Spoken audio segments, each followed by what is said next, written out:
Nigeria, welcome to Live Clinic with Samson Makinwa. Enjoy yourself.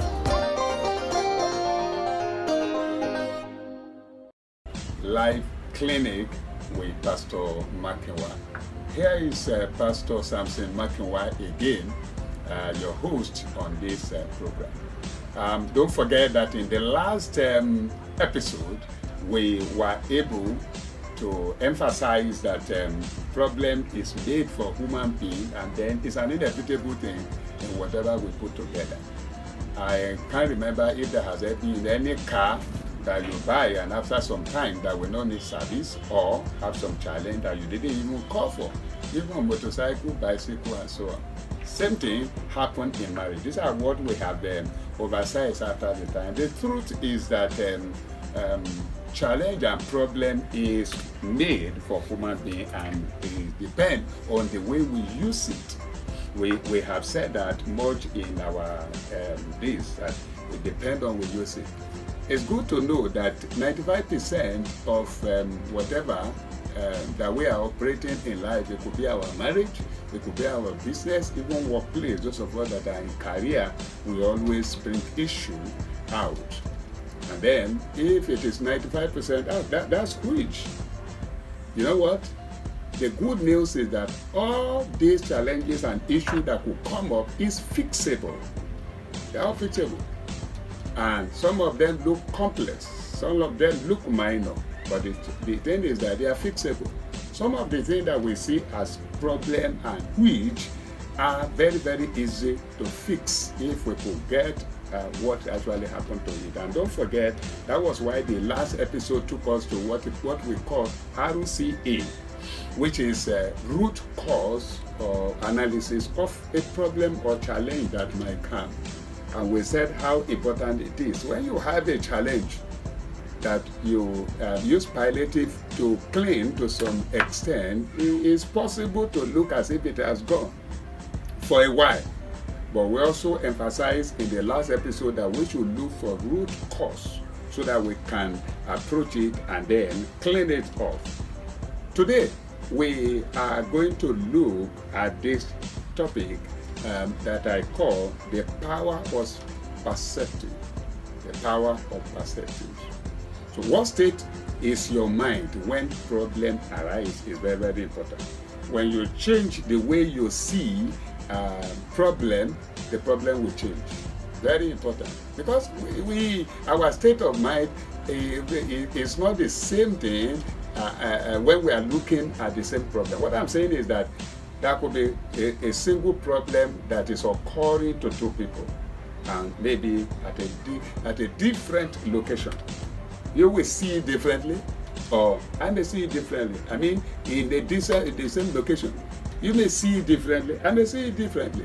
Did you see here some men of God, the way they trashed what is called COVID-19 that dragged the whole world up to this moment? We've not heard that he has a challenge on them.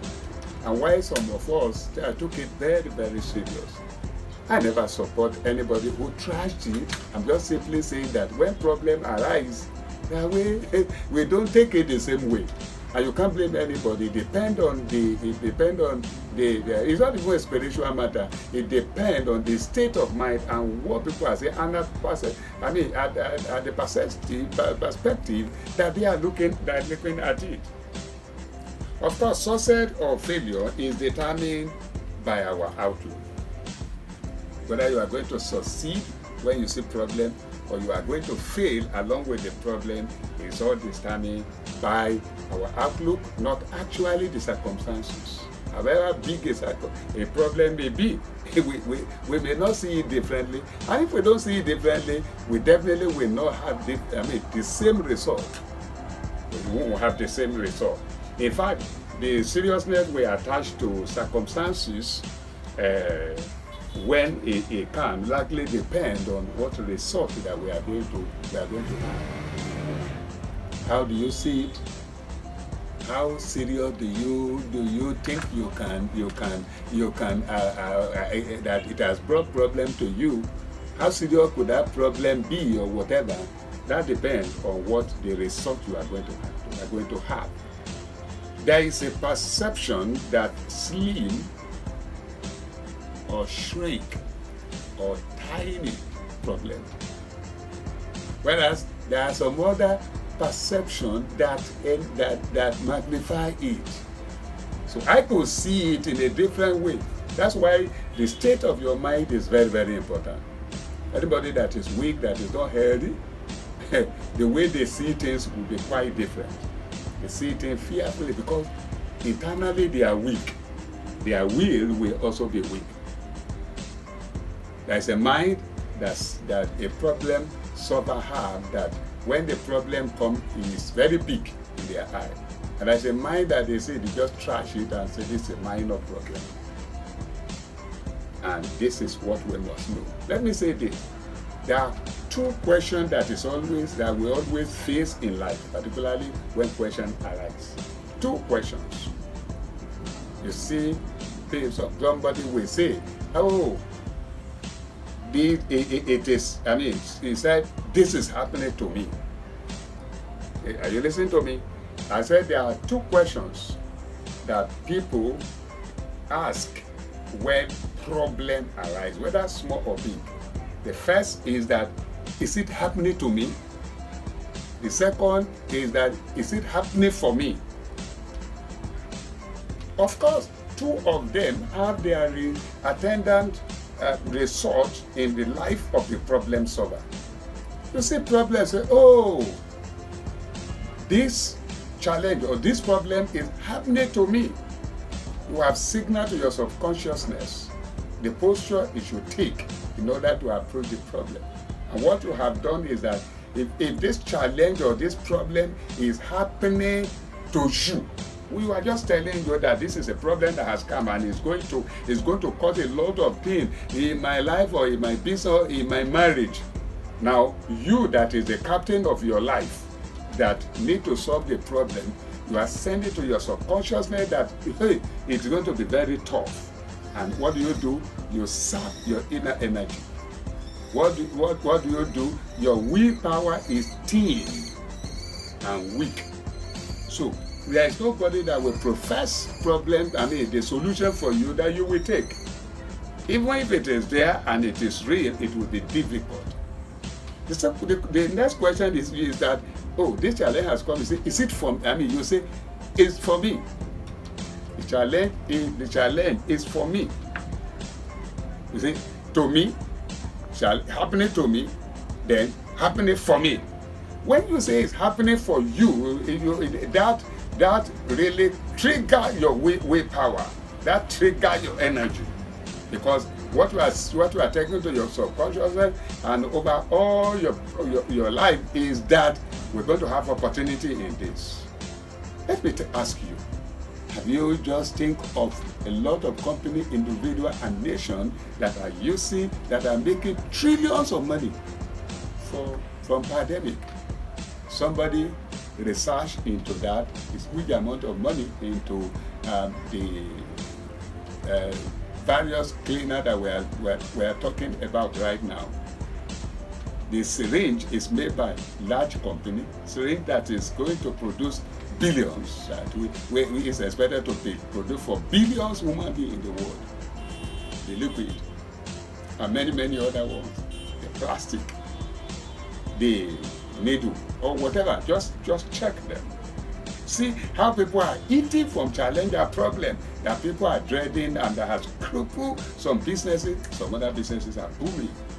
Airline is moving it all around, all over the places. Cage producers, refrigeration producers, all over the places. Specialties against one problem, a lot of business for a lot of people. Challenge and problem come to give us a ladder. When you say, oh, there's something in this for me, this problem, that's the way you say problem, there's something in it for me. You are just saying that there's an opportunity here. Opportunity here. It doesn't matter any however difficult, however hard, however enormous the challenge may be, look out for the problem. Your husband or your wife may have challenge, you may have challenge with each other for now, begin to see the solution. Don't see the problem. Divorce is not the first thing. I don't against divorce, but at least let's see if that is if that is person that God has given to you. Divorce, we don't rush to court to divorce. We don't rush to court to divorce. Let's see what we can do. How many widows or widowers that after they become widows, some of them, their husband have an accident. I know of a woman that the husband and the 4 children has an accident same day. And today, the woman is using it to heal hurt in the life of people. Those who lose their husband, those who lose their children, and they are using it, and it's moving around so many countries in the world, made huge amount of money. Of course, he's not interested in making money. He just said, okay, I have this challenge, I overcome it. I put my mind in resourceful state at the time, even though this challenge can. Let me help other people. And she was being called from one nation to the other, and today she has made it. There was a company the other time that almost ran down. People has almost, the auctioneers has almost set to ring a bell. In fact, one of our vice president wanted to buy it for peanut. Some of us that are in this country that I'm broadcasting from know that type of organization that I'm talking about. Later it became huge, and it has blessed a lot of us in this country. Many a times I've appeared on that television because it's a television industry. Beloved, your thinking must change. Your mind must change to positive one anytime you think that you have challenge. What about those of them that have? I know a friend that has serious challenge in workplace. He went to work somewhere. He has a challenge. He went to work in another challenge with the workplace. But now think. A lot of people are smiling around in their workplace. Can't I look for something? And they begin to look for solution. And he saw solution. Now that he retired, what he's enjoying is, he's enjoying a workplace expert, and a lot of big companies, organizations, including churches, are calling him around the globe to speak and help people that are in their workplace to be able to do well. Beloved, once again, your perception, the perspective that you are looking at things matters to you. What mind do you possess? As a problem solver, your mind is very, very important. Your mind is very, very important. Read positive books. Read Tim Milai, who said, why you behave the way you are behaving, there's a reason for it. Know that and know your composure, know what to do. Then at the same time, it will also guide you to know people around you, so you take them for what they are, and you even help them. A lot of people say, I'm doing well at work. I'm doing work in our working place, but the rest of people are erratic, and there's something you can do. One of the things you can do is to be the one that is working for them and helping them. Don't be the one that is helping them, you will have your peace, and everybody will love you. But when you think that you are the one that is doing it and the only one they are not doing this and that, it becomes your enemy, because you are going to be Oga boy or Oga girl, and they will not like that. I'm going to speak elaborately on that in some of our episodes. I want to say thank you for listening to me. I am believing that somebody that is in marriage has gained from this and past episode. I'm also believing that somebody that have their businesses, organizations, has gained. And equally, those of us that are in our career and working place, I'm also believing that you must have gained either from this episode right now or those of them that we have got. If you have seen me for the first time today, I want to tell you that this is the 3rd episode from our program that is complex problem solving. And we are speaking from a broadcast that is called Life Clinic. Please go back to our Instagram or YouTube, and then you will see me there, and you'll be able to learn. If you have any challenge, whether in your marriage, in your work, in your workplace, or whatever it may be, I can tell you that it will surely help you. This podcast will surely help you. Thank you for listening to me.